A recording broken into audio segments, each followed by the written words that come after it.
Anyway, Joe, thank you so much for welcoming us in your studio. Really appreciate it. It's My great to be pleasure, here. Keith. You're just back from Berlin, and nice that you could accommodate us. So, Joe, you grew up in Maine. Mm-hmm. Where in Maine did you grow up? I grew up in Kittery, Maine, which is kind of the northern point of Maine, I guess you would call it, right on the New Hampshire border. So way up there. No. Oh, I'm sorry, southern point. Yeah, Oh, yeah, southern point. yeah. Real, actual Mainers would dispute its. Whether it's really I think it's Maine kind of or- New Hampshire, I guess. Really, it's. Was it? It's not near like Winslow Homer territory or anything like that, or? It's, I mean, it's quaint and it, there's a lobstering and fishing sort of industry but it's also maybe, it's like an hour and a half from Boston, so it's a little closer to civilization. Are your parents like cultural people? Did they take you to the museum and the gallery? It's interesting to me growing up in Colorado, I have very little access to fine art.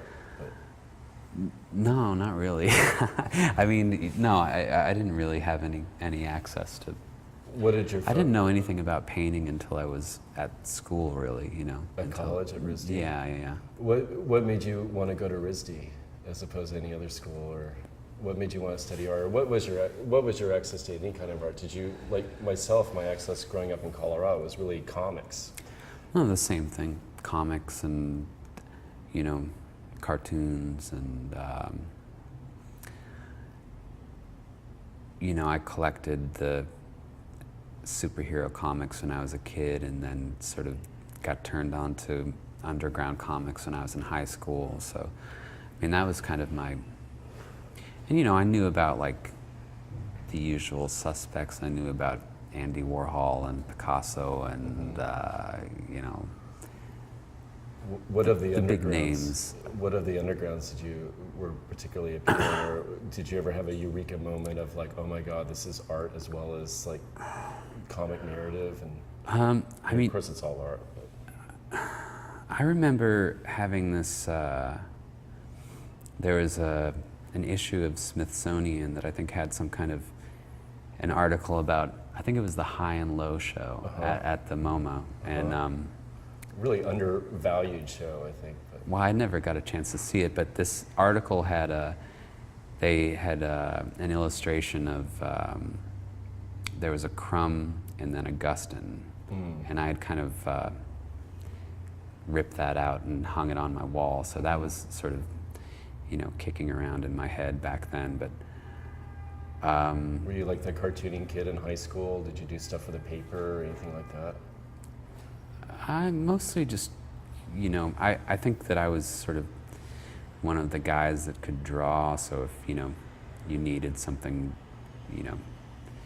a drawing for your T-shirt for the football team or whatever, like I was the go-to guy. Can I ash on your floor? Or is Oh, it- please, yeah, Okay, go sorry. ahead. What compelled you to go to art school to RISD? My friend Warren went there. After high school, I stuck around in my hometown for a couple of years just because I think I knew that I wanted to be an artist, but I didn't really know how to approach how to approach it. So I was working on my, drawings and comics, and I was into the whole zine thing. So I had zines coming in through the mail and blah, blah, blah. But When was this, like the 90s? Because I guess the zine yeah, revolution, I guess think it was I big. graduated high school in '93, I guess. Yeah. That was the height of the zine revolution. The height of the zine, yeah. And then I got, tired of just bussing tables and that kind of thing. And my good friend Warren had gone on to RISD, and I went and visited him in Providence, and it seemed like fun.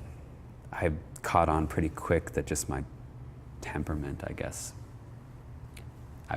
painting seemed like it suited me more than illustrating, you know. Did you do like panel to panel kind of comic narrative when you were at RISD, or did you go straight into painting, or were you like for a year or two bringing up? Because I think it's in a postmodern world, it's interesting because in some ways, cartooning illustration is about bringing up ideas aesthetically and creating content through visual imagery as well as obviously words and language. And postmodernity is all about that too. But in some ways, illustration cartooning is ahead of the game or ahead of that curve. I did both. I mean, I think I was still making comics after I had started painting, and gag comics or gag cartoons, because I realized that the sequential thing, somehow I just had no knack for it, you know, but the single panel comic. And I was really interested in like at Charles Adams, Chaz Adams, and you know, that kind of thing, and I teach comics. Family Circus, you know. Family Circus. I classics. I teach comics. I teach composition via the gag cartoon because it's so interesting, because it's usually a gag cartoon or two or more things put together to create, humor, which is well, it close to segues into painting, sort of, you know, pretty gracefully in a way, to have a story contained in a single image, or you know. And the way the viewer's eyes go around the image to ascertain the content and also to tell the joke too. A lot of it's about timing. Like I love the Charles Adams, the famous one where the skis go on each side of the tree.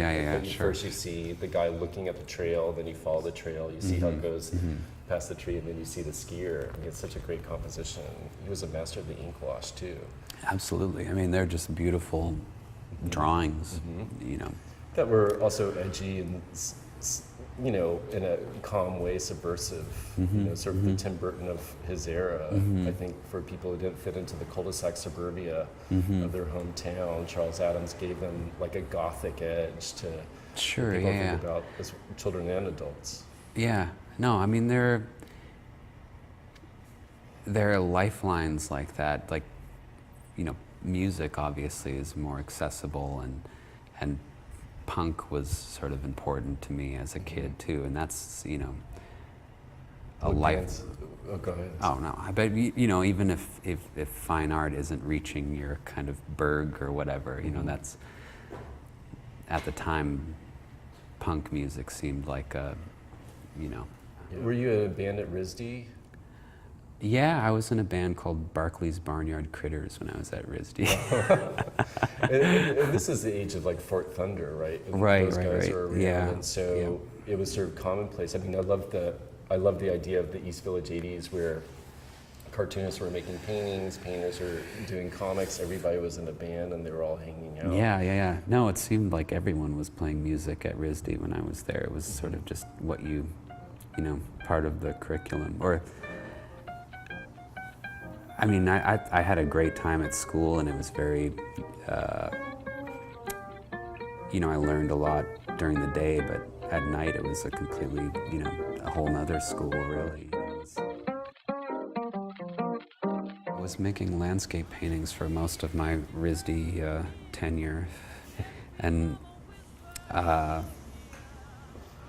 I don't even know why, really. I think it was like, or I do know why. It was, so I think maybe in the beginning I thought,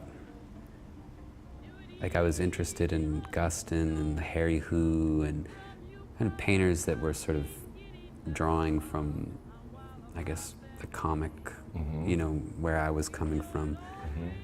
But then I think it was just a stony idea, like the idea of, rather than emulating the people that you were really, you know, following and in love with, that you would kind of do something that you had no interest in. And so landscape painting was something that I had no interest in, but then I developed an interest in it, you know, just from becoming invested in it. And I think if you're painting, I mean, it's like you're just spending time with this thing, and you can't help but, you know. Well, young people think that landscape painting is kind of boring, but I always think that the most avant-garde work is done via the landscape, I guess. I don't know if this is a John Berger paraphrase or something, because nobody owns the landscape, and so instead of depicting people's castles and cattle, if you're Cézanne painting Mont Saint-Victoire, nobody owns that, and you have total freedom. Were you looking at photos for the landscapes, or were you painting plein air? Or? No, they were all derived from photos, like postcards and that. And I did a lot of lighthouse paintings. So they were more in sort of the Kincaid tradition than the Turner, or? Kind of, yeah. I mean, yeah, I looked at Kincaid, of course, but then I, became interested in Hartley and Ryder, and so it started off as kind of an ironic project, but then soon it caught up with me, and Did your experience in Maine help to influence it at all? And I mean, if you're painting lighthouse, it is. Yeah. I mean, there was a lighthouse that would blink on and off, in my bedroom window, actually, growing up. So there was some providence or whatever you. I love the romanticism of that. I love like the ghost of Mrs. Muir, kind of like sea with the lighthouse and. No, the lighthouse is good. It's this like lonely thing, and I found when I was looking for source material that a lot of times it's used in like Jehovah's Witness, like it's like kind of a religious, like the beacon of light. Yeah, exactly. I mean, I think I could still paint lighthouses, I mean, I think it's a nice. Well, for me, I think that in some ways it emulates what you're doing, or what your project is, or projects have been since you've been here, and that they could be, especially with the stack paintings, they could be read as being ironic, and yet there's something that's sort of empathic about them too. It's not just a wry commentary in the art world. For me, it's in art history. They also feel like they're like lonely robots, or in these sort of isolated spaces, or. Yeah. What kind of stuff were you doing when you first got here? Painting wise? Yeah.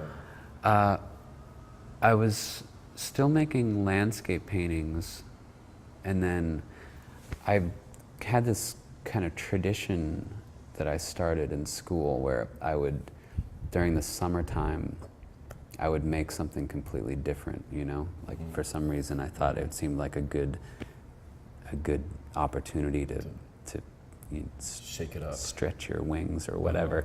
So I had kind of started making these abstract paintings during the summertime.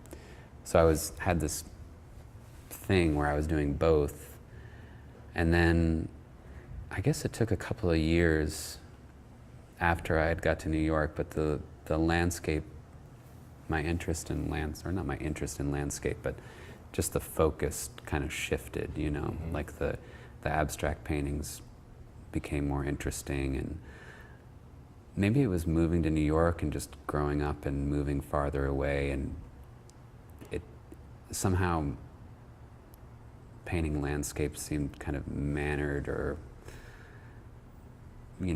I was like a 22-year-old guy living in Bushwick. It just seemed weird to be like aping Grandma Moses or whatever, So so that kind of ended up just taking over, and then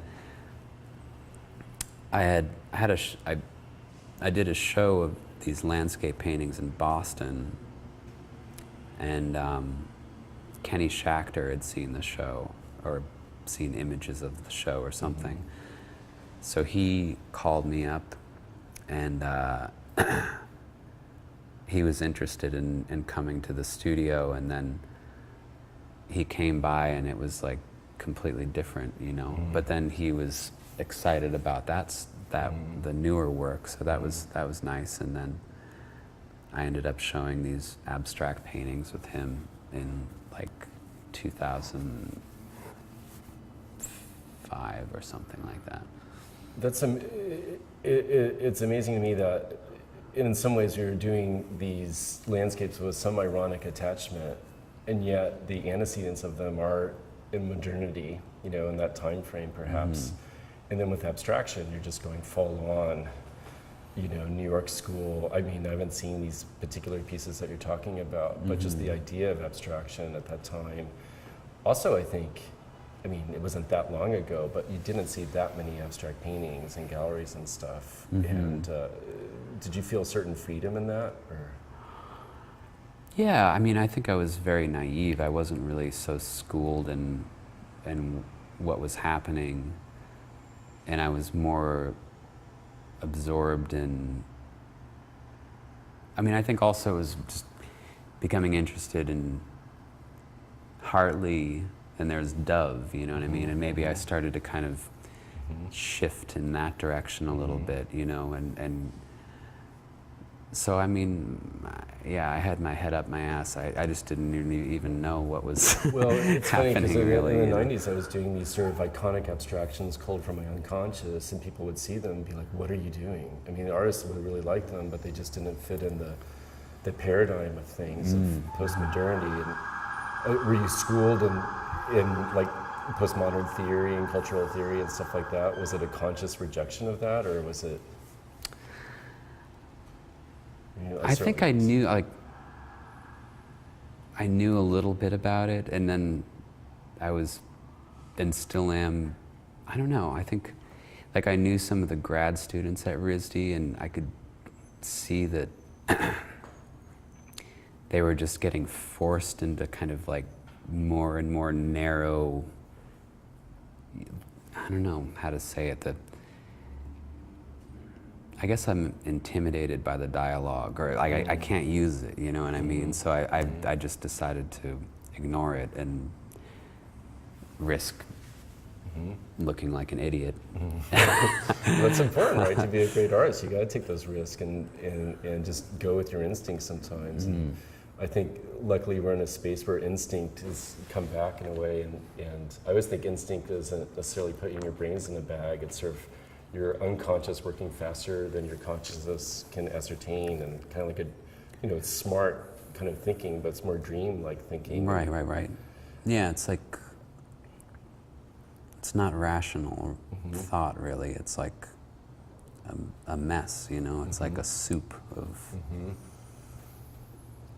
thought and emotion. Well, to me that's neat because you know, so many people are influenced by Duchamp, and so much about postmodernity, at least with my generation too, was really infiltrating the process. And now maybe we could look back at like Picasso and the people who are more Freud and Jungian influenced than Marx influenced, or something. Maybe there's space for that. When did the stack paintings come about? Is that the proper way to I never settled on a good name for those, but they came about kind of after the show with Kenny Schachter, which the show with Kenny Schachter was kind of like,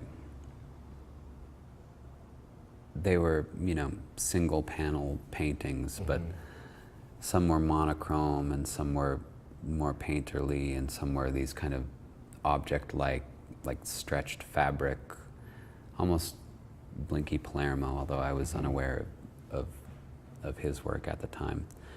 And I became interested in the idea of these things as having presence, you know, like having personality, I guess. And the objects themselves. yeah, like the idea of rather than reading it like a painting, that you would sort of pick up an ambiance in the same way that you do if somebody walks into a room, or if you meet somebody, you know, there's, at least that was my hope. And so I think that making these kind of schematic human,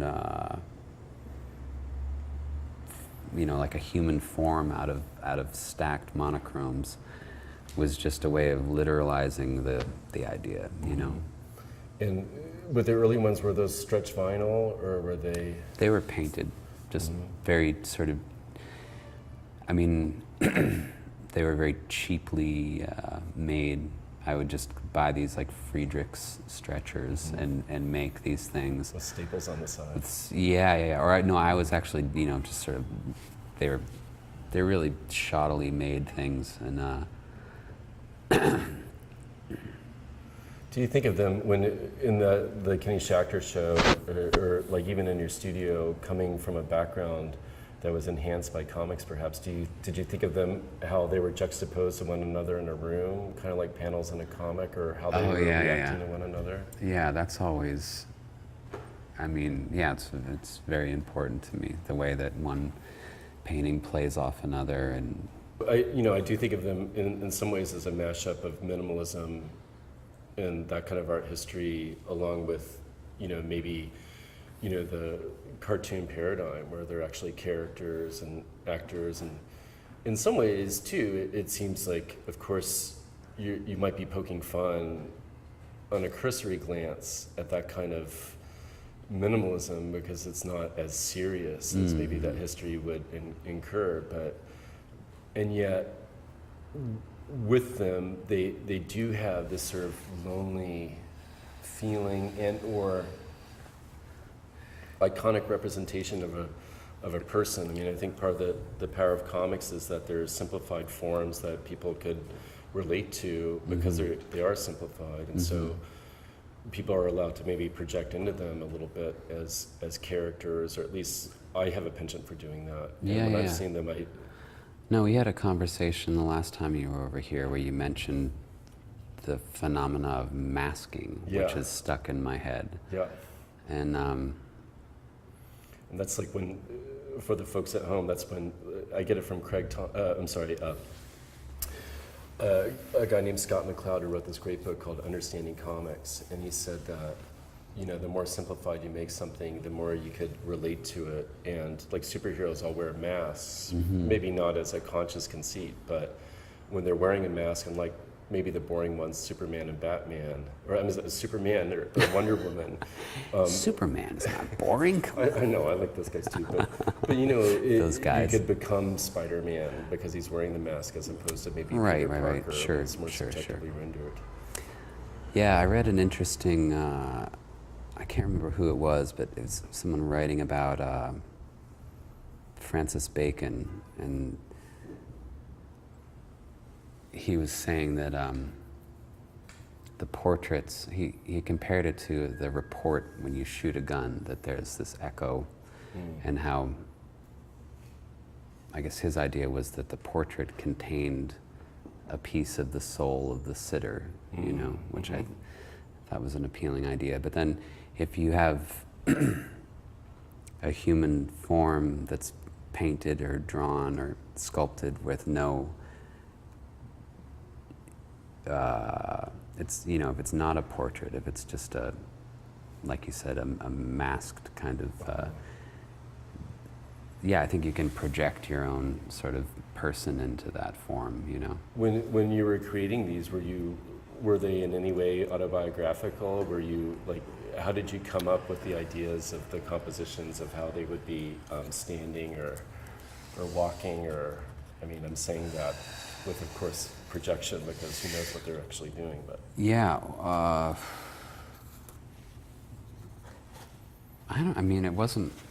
I don't think that they were self-portraits, really. They were I don't know, and there really was kind of like two modes. It was either a standing figure or a figure with one leg raised, or that was the special effect I was going for by having one leg piece, half the length of the other. What made you stretch the vinyl across them? I remember the biennial, I guess it was 2008. Because that's a little different, because it's sort of more of a cool touch, although the vinyl itself is warm and has its own fetish history. Right. I think I was trying to get away from, I was trying to remove my hand from the thing, and also to kind of keep it in the painting zone while kind of removing the painted surface from the situation. Why did you want to do that? Because I didn't think it was important, you know. Like I wanted them to read as like a whole, rather than, I didn't like the idea of somebody getting fixated or caught up in like a corner of the thing, you know, in a brush stroke or something like that.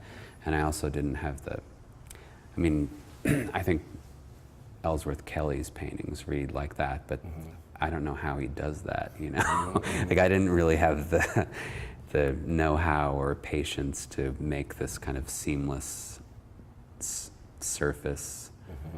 And so I thought I would just, take the easy way and stretch something that's, because to me they're really neat in that they instead of obviously having paintings with figures in them, the paintings themselves form the figure, right? Obviously, but then you started painting them again, right? Or just sort of. I've made a couple of them since then, but the stretched vinyl pieces that was kind of the end of that project. I didn't really know it at the time, but I stopped making them shortly after that. Well, the Mitchell Innes and Nash show that you had with Chris Martin, those were stacked too, but they had more of a. Right. Yeah. That was a little bit of I was revisiting that in a way in that show, but those were just unpainted raw canvas. It's almost like you took it to the limit. I mean, because you took out the vinyl, which could have its own baggage and interesting history, and then you're going straight, sort of reductionistic.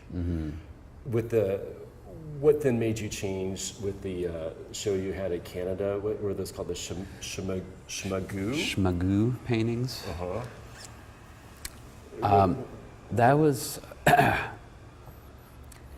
Because in some ways those are sort of a turnaround, because they were grease marker on unprimed canvas that had a little patina of the footsteps of the studio. And That was a way for me to reintroduce drawing into my thing, my project or my practice or whatever, because I think that the limited vocabulary of the modular stacked pieces was sort of like, it reached its end game. Yeah, and I think I was more engaged in drawing. I was drawing all the time, and I found it satisfying that you can sit and draw and you can arrive at something that's unexpected, and it's not like the modular pieces were.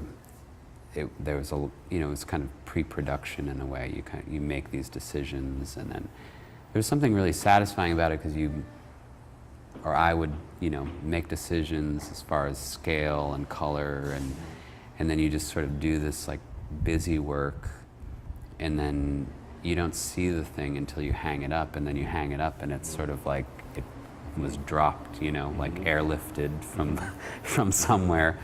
But then I was getting similar results with drawing, and it seemed less of a hassle, and also I just like the idea of having what any painter has, which is you have the opportunity to have anything happen within the framework of a painting, Because those are a nice transition in that. I remember the one in particular that was just basically what I thought to be like a smile or a mouth. And then you have the canvas working as an iconic face in a way, but then you have the mark making, and a little bit the gesture of the mark making too, because they had like a thin, thick quality, they had a certain emotive tone. Were you, Shmagoo, where did that word come from? It's an old slang for heroin that I just read the word in this book called, I think it was called The Staten Island Project. It was a book about ibogaine, which is a psychedelic plant-based drug that was has been used shamanically, but then it was discovered that it was a good cure for heroin addiction. Mm-hmm. So I was reading this book and I just came across this word and it stuck with me. I thought it was a funny word and I thought it was a strange, it sounded like, you know, like a cartoon character, Yeah, basically, it's like but the it's Shmoos of Little yeah, Abner Shmoo, meets exactly. Mr. Magoo. Sure, yeah. A match made in heaven. Well, in that show you had like Superman, like the emblem of Superman and things like that, and so that seems to have its sort of cartoony antecedents, and yet I know here you have this great list of different titles that helped. What created the ideas that you were, you know, in the grease pencil putting onto the? Did they come from the title, or just that whole idea of? I think that they were related to the title, but they were. I think I was interested in them being archetypal images, but kind of low-level archetypal image. You know, like maybe something that has roots in popular culture, and then, I mean, there were also. I mean, again, I don't think that really it made any sense or was designed to make any particular sense, but another motif in that show was the Christ fish inside the mouth of a larger fish, which was this thing that I had discovered in Philip K. Dick's Exegesis, this book that he wrote, or I think it was more of a journal really that's been published, and there are these sketches in there, and that, I mean, there was that, and then a cross. So I think I was on some kind of Jesus kick at the time. What year was this around? Did it happen before or after the It was recession? no, well, I think it must have been 2008, I think. So right around the time of the recession. I mean, yeah, I guess it was right then. Because they seem so. It was October 2008. I love the word pathetic.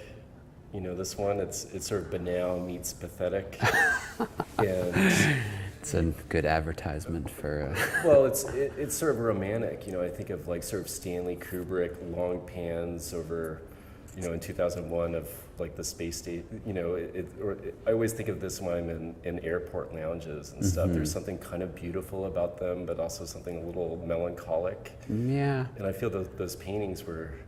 I mean, that's like the human endeavor in a nutshell, though. You know what I mean? It's like endearingly, no matter, you know, it's just it's a mess. Well, were you looking at other things? I remember when I went to Andalusia, Spain. I went to the caves there. There aren't, I don't think, as old as Lascaux or the ones in France. But in one cave, they had this giant fish with like people inside of it, which was totally like Chariots of the Gods kind of thing. But were you looking at like sort of primitive mark making, or do you like Dubuffet and Art Brut? Oh, for sure, yeah.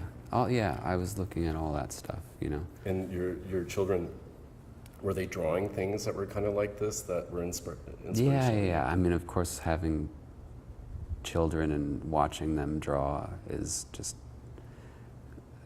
totally inspiring, and I mean, the way that it mimics the way that we, you know, evolve, you know, is interesting to me. And just the direct nature of it. I mean, those were really one-stop kind of paintings. So it was like emphatically, I believe this, and it's done, kind of. Yeah. I'm sure there was a lot of editing in that process, but there was some editing, but. What was the return to color about? Because I know recently with the Gavin Brown show, all of a sudden, those kind of paintings became even more amplified and more worked upon with like juicy color, and you're using oil sticks and working the front and the back of them. And I think that it was partially an effort to get away from having to have, like you said, an icon or something, you know, like, because, I mean, I thought that Shmagoo show was pretty good, but I like the idea of just coming to studio and not having to have a really great idea, you know, and just having something to do every day, and painting seem, you know.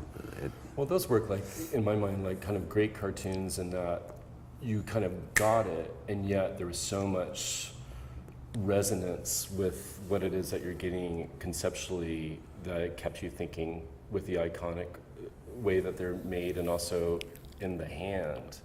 Whereas these ones that you're doing now are multi-layered, just because they've been worked upon so much that you're still getting, I think, iconic forms. I certainly see faces and figures in them, but culled from your unconscious without a fixed idea, and how they're morphing and changing seems to be I don't want to say deeper read necessarily, because I like those earlier works too, and yet there's more to hold on to visually. And I would think that they would be fairly gratifying too, just in the studio.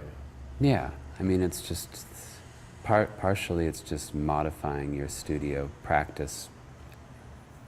You know, I don't like to have to depend on this like ta-da kind of situation, you know, because it's false in a way, you know, it is false because I don't really have anything particular to say that directly, you know. What are you thinking about when you're making them? I mean, because I love Pollock working on the floor like you're working on the floor, because then it becomes kind of a landscape that you're stepping onto rather than being vertical, where you get that gestalt factor of making a figure. Like they become sort of maps and territories, perhaps of your unconscious, meaning your consciousness making these forms. But in the meditation of doing them, are you thinking about particular things? I mean, you were saying that sometimes you come up with a title, and that helps to spur on the formal aspects. Again, kind of like cartoons in a way, that the title informs maybe what the image is about, and maybe acts as a jettison to how you're going to paint it. Yeah, I think it's, I mean, everything that I, you know, have going on in my life and what I read and listen to and watch, and it all sort of gets put through this mill, you know. I mean, and ends up here in one form or another, you know. The show you had simultaneously at Canada was in many ways different, right? Those were these sort of figurative forms that looked like they were dancing, that looked a little Egyptian. You were mentioning they came from a breakdance manual. Or why do those at the same time as the other thing? I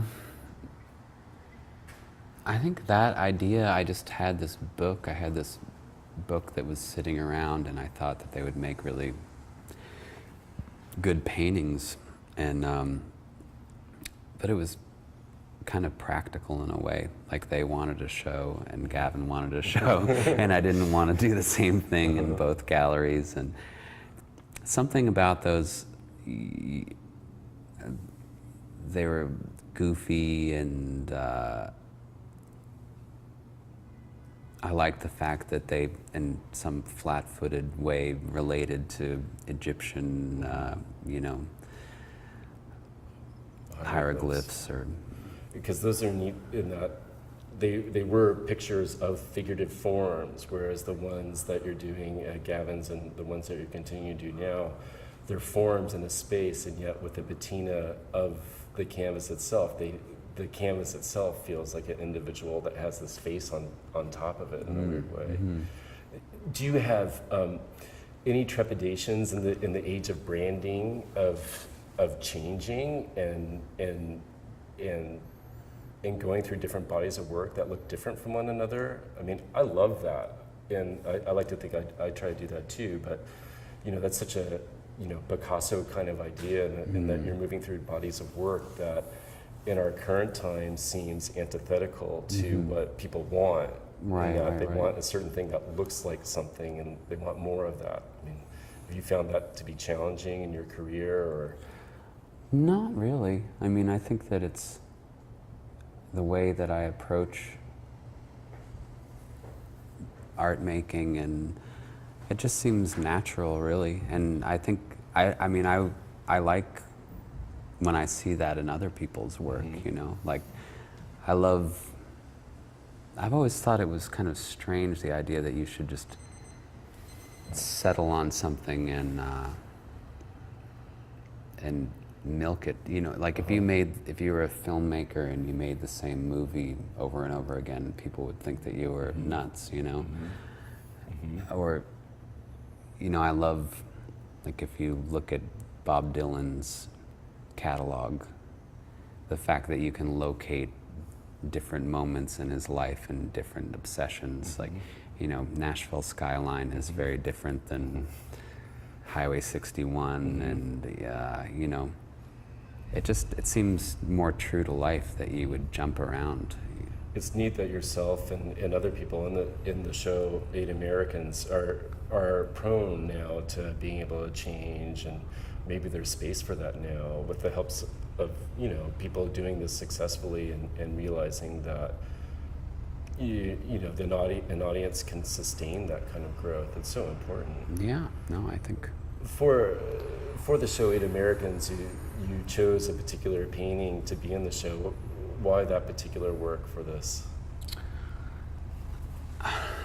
I was working in Berlin, and I had a group of paintings going, maybe like 8 paintings, and this was maybe an oddball in the group. And because it wasn't going to be shown with anything else, you know, I thought maybe it would suit, it would be nice if it was alone or in the great company of Well, certainly I love the oddballs. I mean, sometimes that's the most magic work, the abject ones that don't really fit in, and it's nice to find a home for them. In a show called 8 Americans, you know, it's interesting to me because everybody works so differently, and yet there is sort of a conduit of things that are similar. We talked about this just briefly, but what do you think is sort of happening right now, like at least amongst your milieu in New York and your friends? I mean, can you put a finger on it? I can't really put a finger on it. I don't see, I mean, from my point of view, it doesn't seem like there's, I mean, I suppose there are trends, but it doesn't seem like there's a real predominant trend, which seems perfectly, I mean, why would there be? You know, there's... It's nice that things could be polymorphously perverse now a little bit. Yeah, I kind of see a return to modernity a little bit, a return to the unconscious. I think one thing that unites a lot of people in the show is you could tell a human being made the thing rather than it coming from a machine, or if it's manipulated in a machine, it's like off register or something. You know, you could tell that human hands walk through it. And certainly with your work, there's sort of this breadth and scope of emotion and feeling that's sort of undefinable and ineffable, and also an embracement with, you know, formal elements of them all the way throughout, and certainly in terms of how they're dealing in a way with figurative narrative allegory, but at the same time embracing kind of high modernism of being incredibly painted surfaces that are what they are, that you ultimately can't place or name. I think is maybe for me something that could unite the group a little bit, and certainly with your work, it's mystifying in a wonderful way, and I could see your hand in the thing, in the deep commitment of making things that you believe in, and having fun and a sense of play with them too. Joe, thank you so much. I really appreciate your time. It's my pleasure. And thanks so much for participating in the show. It's really neat. I'm really glad. So, all right. Thank you.